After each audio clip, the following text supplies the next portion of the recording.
Bienvenue au Forum mondial sur la démocratie directe contemporaine. À travers l'Europe, les individus débattent des enjeux de protection climatique, de nouveaux concepts plus durables de transport et de la protection des espèces et des plantes. Par la démocratie directe et les conseils citoyens, les citoyens mettent ces concepts en avant.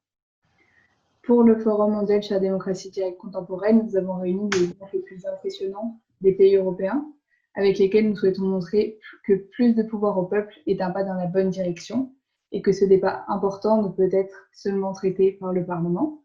Donc aujourd'hui, nous avons comme invité Nadine Brunner, qui a participé à la Convention citoyenne sur le climat en France et qui va nous en dire un peu plus. Donc je vous laisse vous présenter. Bonjour à tous et à toutes, je suis Nadine Brunner, je viens de France, comme ça a été déjà dit avant. J'habite dans la région d'Alsace, donc j'ai déjà un petit, juste à la frontière allemande et suisse, donc dans les trois frontières, au niveau des trois frontières. Effectivement, j'ai été tirée au sort pour la Convention citoyenne pour le climat, qui a été une expérience assez formidable, très intéressante aussi, j'ai appris énormément de choses. Et voilà, maintenant je suis avec vous pour en parler et puis vous partager mon expérience. Ou mon aventure plutôt, c'est plutôt une aventure qu'une expérience. Voilà. Bien, je vous remercie de vous joindre à nous. Donc d'abord, je vais vous parler de avant votre participation au Conseil des citoyens. Est-ce que vous étiez déjà impliqué dans la vie politique? Alors, impliqué, non. Intéressé, oui. Disons que je suis apolitique, je suis ni de gauche ni de droite, ça ne m'intéresse pas. Je fais moyennement confiance aux hommes politiques, bien que maintenant, suite à la Convention, on va voir ce que ça donne. Par contre, j'ai une grande confiance dans les citoyens. Donc, au niveau politique, non. Impliqué, non. Intéressé, oui. Suivre la politique, suivre ce qui se passe, oui. Mais vous n'avez jamais participé avant? D'accord. Non. Apolitique. D'accord. Et du coup, peut-être que vous pouvez nous parler un peu de comment vous avez été choisi pour la convention et comment ça s'est passé de votre côté.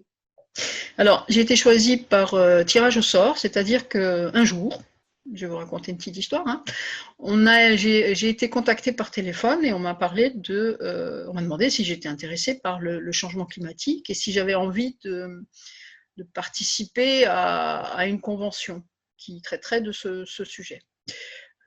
J'ai d'abord cru que c'était une plaisanterie. C'est sûr, beaucoup d'appels téléphoniques, donc on se demande si c'est toujours une plaisanterie. Mais quelque chose... j'ai accepté. En fait, j'ai accepté, j'ai dit oui, tout de même. Et jusqu'à ce que je reçoive le billet de train dans la boîte aux lettres, je pensais que c'était une blague. Donc, voilà, j'ai vu mon billet de train, je me dis tiens, c'est sérieux. Oui, ok, donc je suis allée à Paris avec ma petite valise pour participer à cette convention citoyenne pour le climat. Voilà. Donc vous étiez 150 citoyens tirés au sort, il me semble? Voilà, nous avons été effectivement 150 citoyens tirés au sort. Et il a été fait en sorte que nous soyons toujours 150. D'accord. C'est-à-dire que s'il y avait des absents lors de ces différentes sessions, on a toujours essayé de faire en sorte que, excusez-moi du bafouillage, que nous soyons au complet. Voilà. Et au niveau de la représentation, est-ce que vous pensez que le tirage au sort était une bonne manière Je pense, oui, d'une certaine façon, oui, parce qu'en fait, c'est anonyme, donc on ne sait pas qui on appelle, on ne sait pas qui on a en face de soi, on pose des questions, on nous a posé des questions sur notre âge, sur notre travail, ce que nous faisions dans la vie, hommes, femmes, bien sûr, pour avoir un équilibre. Donc en fait, non, ça c'est, je pense que c'est une bonne méthode. C'est, voilà. Parce que c'est vraiment pas visuel, donc c'est un contact uniquement par téléphone, on ne sait pas qui on a en face, donc c'est simplement par réponse à des questions qu'on va faire ce tri, et ce choix de ok, est-ce que ça vous intéresse? Oui, ça m'intéresse, non, ça ne m'intéresse pas. Donc là, moi je pense que c'est une bonne méthode, oui. D'accord. C'est aléatoire en plus, donc c'est pas mal. Et du coup, par rapport au Conseil des citoyens même, qui a duré, il me semble, entre 8 et 9 mois? 9 mois, pour Moi. être exact, puisqu'on a eu quelques petits soucis techniques entre-temps. Donc, ça devait durer 4 mois au départ. Effectivement, on a eu, comme vous le savez, au mois de décembre, des grèves qui nous ont reportés, qui nous ont décalés, plus malheureusement le corona, le Covid-19 qui nous a encore décalés aussi. Ça ne nous a pas empêché de travailler entre-temps, mais c'est vrai que là, ça a duré pratiquement 9 mois. Ouais. D'accord. Et comment le conseil s'est organisé? De quelle manière vous avez procédé? Alors, ça s'est passé de différentes façons. De première façon, c'était du présentiel, c'est-à-dire que nous avons assisté sur des week-ends, nous avons fait des différentes sessions. D'accord? Donc, il y en a eu 7 au total. 7 bis, 7 et demi, on va dire. La première session s'est passée début octobre, où on a eu des informations. On nous a donné les informations. On a tous eu la même information par rapport au climat, par rapport à l'urgence, par rapport au fait qu'il fallait agir vite. Donc, en fait, c'est nous qui avons décidé effectivement qu'il fallait agir vite, parce qu'on nous a donné toutes ces informations. Donc, au niveau scientifique, au niveau économique, etc. Donc, on a vraiment eu je veux dire, la première journée, ça a été, en fait, on a eu une claque, parce qu'on ne s'attendait pas à ce que ce soit aussi grave. Donc, c'est à partir de là que tout a démarré et que, en fait, notre travail a vraiment commencé. Donc après, une fois par mois à peu près, nous avions une séance, enfin une session, toujours sur un week-end, vendredi, samedi, dimanche, où nous étions tous ensemble, les 150, et où effectivement nous avons travaillé par différents groupes. Donc ces groupes de travail, donc il y en a eu 5, étaient tirés au sort. C'est-à-dire que nous avons tiré au sort sorti un petit papier dans un sac, ok, tu es dans ce groupe, ok, tu es dans ce groupe. On ne savait pas à l'avance où nous allions, dans quel groupe de travail nous allions rentrer.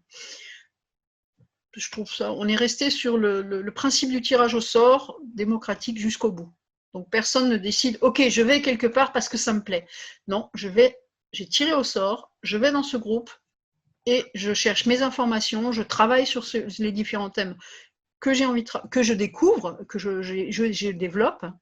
Et avec les 30 autres personnes qui étaient avec moi dans ce groupe, par exemple, moi j'étais dans produire et travailler, et nous nous sommes répartis les tâches et nous avons échangé, débattu, fait des recherches et développé les mesures que nous voulions amener à être votées, à être travaillées par notre Assemblée nationale, nos députés et notre président. Du coup, au niveau de l'organisation, vous étiez plutôt libre de choisir comment vous souhaitiez procéder en session? C'est vous qui avez décidé? Oui et non. Disons que on nous a proposé une trame de travail.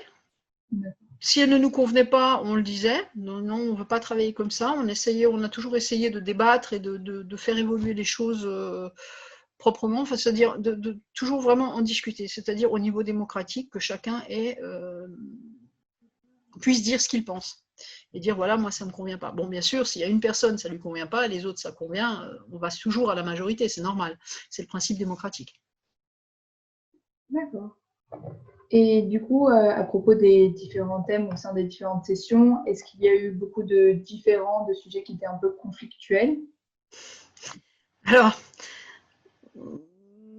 conflictuel, non, pas. Bon, dans les groupes, pas vraiment. C'est-à-dire qu'on a beaucoup. Bon, chacun a sa façon de voir les choses. Je veux dire, nous sommes des personnes qui ont été tirées au sort de différents horizons, de différents niveaux sociaux, de différentes cultures, de différents chômeurs, travailleurs, chefs d'entreprise, médecins, chirurgiens, etc. Nous avions un petit peu vraiment un panel représentatif de la population française. Donc effectivement, chacun aborde et voit les choses différemment. Donc les idées qui étaient amenées par les uns et les autres étaient discutées, débattues, et on arrivait à un consensus et on continuait sur ce consensus. Donc effectivement, il y a eu des discussions assez intenses par groupe. ensuite, à la fin, la dernière session où ont lieu les votes des 150 mesures, bon maintenant il n'y en a plus que 149, des 149 mesures, pardon, chaque groupe a présenté les mesures qu'il voulait amener, et ce sont les 150 qui ont voté si oui ou non on les gardait ou pas. Donc je veux dire, ça a vraiment été un travail de tous. Effectivement, il y a eu des débats très intenses. Il y a une mesure qui a été rejetée, pour raison XY, mais je crois que c'est visible sur le site de la Convention, donc on peut voir pourquoi. Vous pouvez en fait, on peut le suivre, donc il n'y a pas de souci. Rien n'est caché. Et les débats, il y en a eu, oui, il y a eu beaucoup de débats. Sur beaucoup de points, en fait. Sur énormément de points. Mais on est tous toujours arrivés à discuter et à faire ce consensus qui a permis de faire avancer les choses et de choisir, ok, de dire cette mesure on la garde, cette mesure on la garde pas. D'accord. Ouais. Et est-ce que vous pouvez nous en dire un peu plus peut-être sur quel sujet était, peut-être que certains sujets étaient plus controversés ou certains thèmes plus controversés que d'autres et d'autres qui faisaient plus l'objet d'un consensus?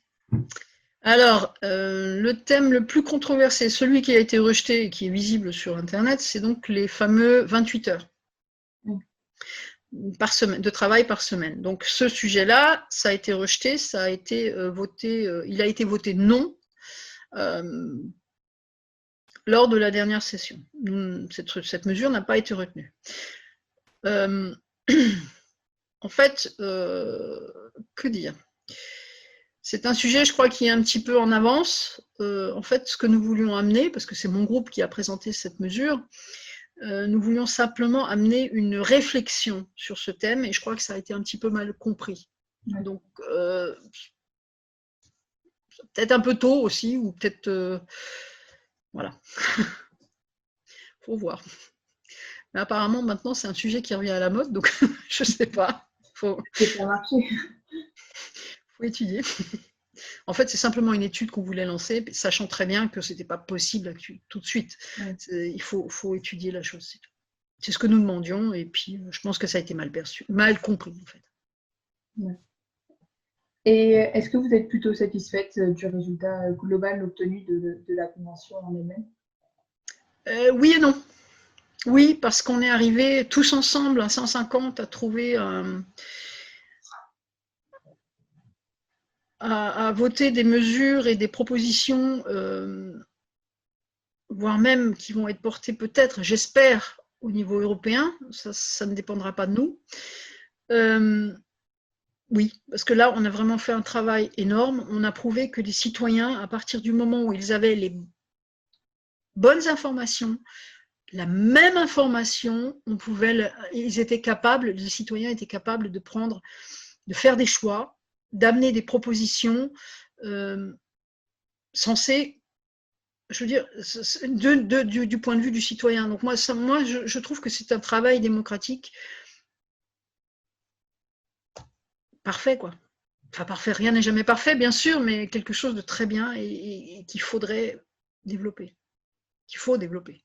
Je sais que beaucoup de régions chez nous le font déjà. Je ne sais pas comment ça se passe en Allemagne ou dans les autres pays. Là, malheureusement, je n'ai pas trop d'informations là-dessus. Je n'ai pas encore eu le temps, je vous dirais, je suis toujours sur mes mesures. Donc, mais le citoyen peut, à partir du moment où on lui donne la bonne information, et que tous aient la même information, surtout, pas une information comme ça, un petit bout là, un petit bout là. Je pense qu'il y a des choses qui sont à travailler là-dessus, en fait, à développer. Est-ce qu'il y aurait quelque chose que vous auriez fait différemment? Au niveau de quoi? Du coup, pas forcément au niveau de la convention, pas forcément au niveau du conseil, parce que vous avez l'air de dire que ça s'est plutôt bien passé, mais plutôt au niveau de la convention même. La convention en elle-même, non, moi c'est surtout après la convention où j'attends. Je suis un petit peu dans l'attente en fait, parce que j'aimerais vraiment que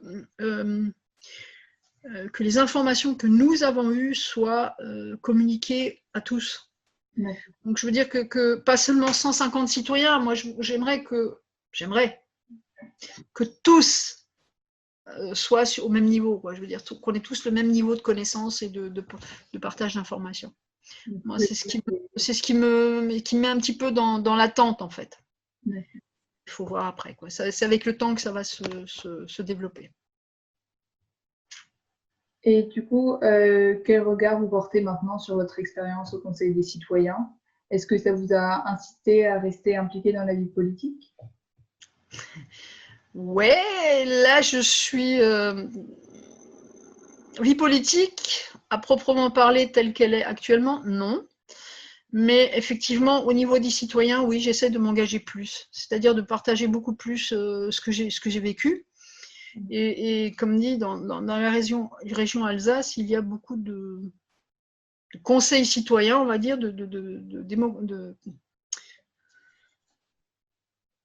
citoyens, de comités citoyens participatifs, enfin, ça dépend comment on l'appelle, il y a différents noms, mais cette démocratie participative, j'aimerais bien ouais, la développer. Ouais. Plus, et la faire connaître plus. Enfin, développer, les gens, ils pensent déjà, c'est déjà en place, mais surtout la partager et la faire avancer. C'était les gens à participer. Voilà, merci. Et du coup, quelle est maintenant la prochaine étape? Parce que la convention a été rédigée. Quelle est la prochaine étape pour les résultats? Alors, là, nous avons créé une association qui a pour but de suivre les mesures et qui a, comme l'a dit le président de la République, un droit d'alerte. C'est-à-dire qu'à partir du moment où nous verrons que ça ne va pas dans le sens où nous voulions, nous tirerons la sonnette d'alarme. Là, comment ça se passe actuellement? Là, les vacances sont finies, août est passé, donc maintenant ça va reprendre, ça reprend déjà d'ailleurs.